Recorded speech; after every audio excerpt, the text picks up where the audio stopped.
اسلامی تاریخ کے آسمان پر اگر ہم نظر دوڑائیں تو ہمیں دو ایسے روشن ترین ابواب نظر آتے ہیں جن کے بغیر ایمان کا تصور ادھورا ہے۔ ایک طرف صحابہ اکرام ہیں کہ جنہوں نے اپنے خون اور پسینے سے اسلام کے پودے کی آبیاری کی، اور دوسری طرف اہل بیت اتحار ہیں جو پاکیزگی، زہد اور محبت کا وہ سرچشمہ ہے کہ جس سے امت مسلمہ ہمیشہ سیراب ہوتی رہے گی۔ اللہ کے رسول صلی اللہ علیہ وسلم نے صحابہ کو ستاروں سے تشبیہ دی اور اپنے اہل بیت کو کشتی نوح قرار دیا۔ آج کی اس خصوصی ویڈیو میں ہم مستند ترین احادیث مبارکہ کی روشنی میں خلفائے راشدین، عشرہ مبشرہ اور اہل بیت اتحار کے ان فضائل کا ذکر کریں گے جنہیں سن کر ایمان تازہ ہو جاتا ہے۔ آئیے اس ایمان افروز سفر کا آغاز کرتے ہیں۔ سب سے پہلے ہم یہ جانتے ہیں کہ مجموعی طور پر صحابہ اکرام کا مقام کیا ہے۔ صحیح البخاری کی مشہور حدیث ہے،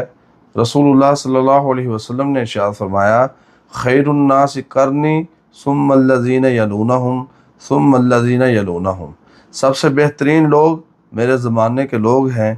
پھر وہ جو ان کے بعد آئیں گے، اور پھر وہ جو ان کے بعد آئیں گے۔ ایک اور جگہ صحیح مسلم کی روایت ہے، آپ صلی اللہ علیہ وسلم نے صحابہ پر تنقید کرنے والوں کو سخت تنبیہ کرتے ہوئے فرمایا، میرے صحابہ کو برا نہ کہو، اس ذات کی قسم کہ جس کے ہاتھ میں میری جان ہے،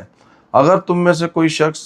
احد پہاڑ کے برابر بھی سونا اللہ کے راستے میں خرچ کر دے تو میرے صحابہ کے ایک مد تقریباً آدھا کلو جوں کے برابر یا اس سے بھی آدھے کے برابر بھی نہیں ہو سکتا۔ صحابہ میں سب سے افضل مقام سیدنا ابو بکر صدیق رضی اللہ عنہ کا ہے۔ جامع ترمذی کی روایت ہے، رسول اللہ صلی اللہ علیہ وسلم نے ارشاد فرمایا، اگر میں اس کائنات میں کسی کو اپنا خلیل یعنی گہرا دوست بناتا تو وہ ابو بکر صدیق کو بناتا، لیکن تمہارا یہ ساتھی یعنی خود رسول اللہ صلی اللہ علیہ وسلم اللہ کے خلیل ہیں۔ اور صحیح البخاری کے مطابق آپ صلی اللہ علیہ وسلم نے یہ بھی فرمایا کہ قیامت کے دن جنت کے 8 دروازوں سے ابو بکر صدیق کو بلایا جائے گا، اور اسی طرح پیارے پیغمبر علیہ السلام نے ارشاد فرمایا کہ میں نے تمام لوگوں کے احسانات کے بدلے چکا دیے ہیں ماں سوائے ابو بکر صدیق کے، کیونکہ اس کے احسانات کا بدلہ قیامت کے دن اللہ ہی خود ادا کرے گا۔ عدل و انصاف کے پیکر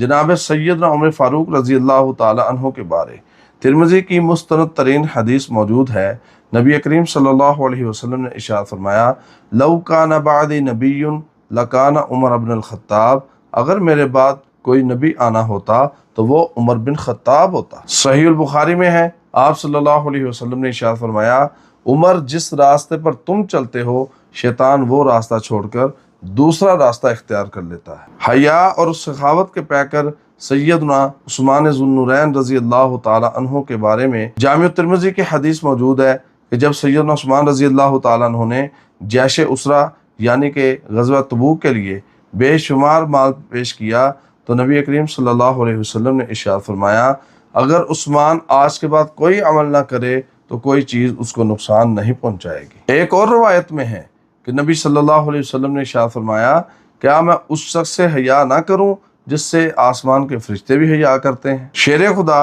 سیدنا علی بن ابی طالب رضی اللہ تعالی عنہ کے بارے میں صحیح بخاری کے اندر حدیث موجود ہے کہ جب غزوہ خیبر کے موقع پر آپ صلی اللہ علیہ وسلم نے ارشاد فرمایا، کل میں علم یعنی کہ جھنڈا اس شخص کو دوں گا جس کے ہاتھ پر اللہ فتح عطا فرمائیں گے، وہ اللہ اور اس کے رسول صلی اللہ علیہ وسلم سے محبت کرتا ہوگا اور اللہ اور اس کا رسول صلی اللہ علیہ وسلم اس سے محبت کرتے ہیں، تو وہ سیدنا علی رضی اللہ تعالی عنہ تھے۔ ناظرین، یہیں پر بس نہیں، ان خلفاء کے بارے میں بہت سے فضائل اور احادیث موجود ہیں۔ انشاءاللہ ہم ان کے بارے میں الگ الگ سے ایک ویڈیو ریکارڈ ضرور کریں گے اور آپ تک پہنچائیں گے۔ اب چلتے ہیں ان خوش نصیب عشرہ مبشرہ صحابہ کی طرف کہ وہ کون سے لوگ ہیں کہ جن کو خود رسول اللہ صلی اللہ علیہ وسلم نے اپنی زبان نبوت سے ارشاد فرماتے ہوئے اس دنیا میں جنتی ہونے کا سرٹیفکیٹ عطا فرمایا۔ ویسے تو قرآن اور احادیث میں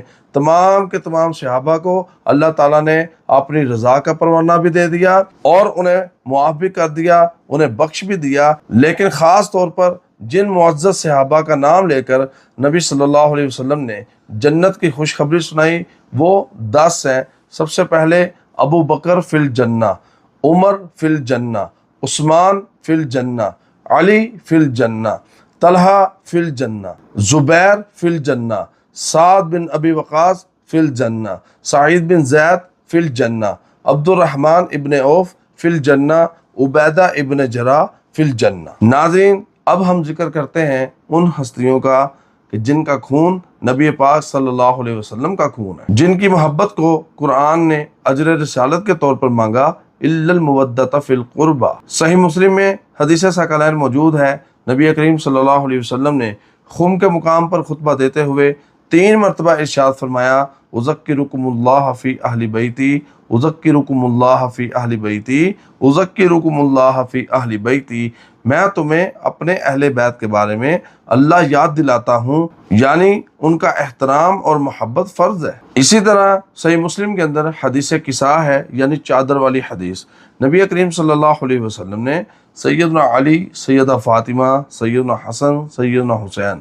رضی اللہ تعالیٰ عنہم اجمعین کو اپنی چادر کے نیچے لیا اور دعا فرماتے ہوئے ارشاد فرمایا، اے اللہ، یہ میرے اہل بیت ہیں، ان کو پاک کر دے اور گندگی کو ان سے دور کر، اور ان کو ایسا پاک کر جیسے پاک کرنے کا حق ہو۔ جگر گوشہ رسول سیدہ فاطمہ الزہرا رضی اللہ تعالیٰ عنہا، جن کے بارے میں صحیح بخاری کے اندر روایت موجود ہے، رسول اللہ صلی اللہ علیہ وسلم نے ارشاد فرمایا، فاطمہ تو بضعۃ منی من اغضبہا اغضبنی، فاطمہ میرا ٹکڑا ہے، جس نے اس کو ناراض کیا اس نے مجھے ناراض کیا۔ اور جامع ترمذی کی روایت کے مطابق آپ صلی اللہ علیہ وسلم نے ارشاد فرمایا، فاطمہ اہل جنت کی عورتوں کی سردار ہے۔ اس سے مراد تمام عورتیں نہیں، مختلف احادیث کے اندر سیدہ امی عائشہ صدیقہ رضی اللہ تعالی عنہا کی فضیلت الگ سے بیان ہوئی ہے، سیدہ خدیجہ بنت خویلد جو کہ رسول اللہ صلی اللہ علیہ وسلم کی پہلی زوجہ تھی، ان کے بارے میں الگ سے فضیلت بیان ہوئی ہے،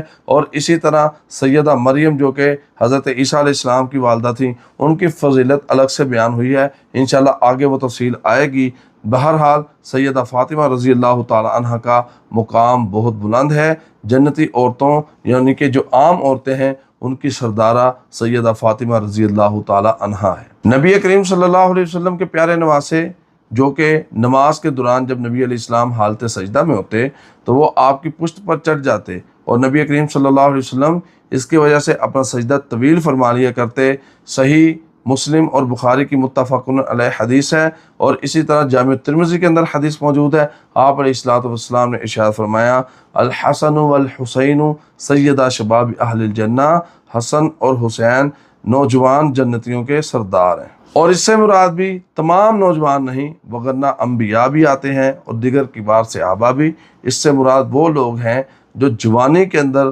دنیا سے وفات پا گئے، اللہ تعالیٰ ان کا سردار جنت میں حسن و حسین کو بنائیں گے۔ اور ایک حدیث کے اندر نبی علیہ السلام نے فرمایا کہ جنتی بوڑھوں کے سردار ابو بکر و عمر ہوں گے، یعنی جو بڑھاپے کی عمر میں دنیا سے گئے ان کے سردار ابو بکر اور عمر ہیں۔ اور ایک اور روایت کے اندر نبی کریم صلی اللہ علیہ وسلم نے ان دونوں کا ہاتھ پکڑا اور ارشاد فرمایا کہ جس نے ان دونوں سے محبت کی اور ان کے والد سیدنا علی سے محبت کی اور ان کی والدہ سیدہ فاطمہ سے محبت کی، وہ قیامت کے دن میرے ساتھ میرے درجے میں ہوگا۔ اور سیدنا حسین رضی اللہ تعالیٰ عنہ کے بارے میں ترمذی کی خاص روایت موجود ہے، آپ علیہ الصلوۃ والسلام نے ارشاد فرمایا، حسین منی وانا من الحسین، حسین مجھ سے ہے اور میں حسین سے ہوں، اللہ اس سے محبت کرے جو حسین سے محبت کرے۔ اہل بیت میں رسول اللہ صلی اللہ علیہ وسلم کی پاک باز بیویاں یعنی امہات المومنین بھی شامل ہیں۔ سیدہ خدیجہ الکبریٰ رضی اللہ تعالی عنہا کہ جنہیں اللہ تعالیٰ نے جبریل کے ذریعے سلام بھیجا، اور سیدہ عائشہ صدیقہ رضی اللہ تعالی عنہا کہ جن کے بارے میں آپ علیہ الصلوۃ والسلام نے ارشاد فرمایا، عائشہ کی تمام عورتوں پر فضیلت ایسے ہے جس طرح تمام کھانوں کے اوپر سرید کی۔ سرید عرب کا ایک بہترین کھانا ہوتا تھا۔ نبی کریم صلی اللہ علیہ وسلم نے ان کھانوں پر تشبیہ دیتے ہوئے فرمایا کہ جس طرح تمام کھانوں پر تم سرید کو مقدم رکھتے ہو، اسی طرح عورتوں پر عائشہ کی فضیلت ہے۔ جیسا کہ میں نے پہلے گزارش کی ہے کہ سیدہ فاطمہ جنتی عورتوں کی سردارہ ہیں، سیدہ ہیں، لیکن اس سے مراد نبی کریم صلی اللہ علیہ وسلم کی بیویاں نہیں، اس سے مراد